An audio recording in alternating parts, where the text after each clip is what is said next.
वेदांत पवार आहे। मी पाचवी मध्ये शिकत आहे। माझ्या शाळेचे नाव जिजा विद्यालय आहे। आज आम्ही शाळेत छावा पिक्चर पाहिला। त्या छावा पिक्चर मध्ये संभाजी महाराजांनी मुघलांशी कसे लढले, त्यांनी मारलेले जे सहन केले, त्यांना पकडून त्यांचे नख काढले, जीभ काढली, त्यांचे डोळे आंधळे केले, त्यांनी स्वराज्यासाठी इतके लढले।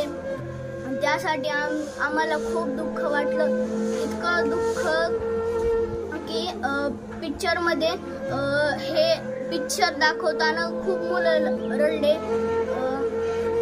त्यामध्ये संभाजी महाराज यांनी किती सहन केलं हे सुद्धा कळाले।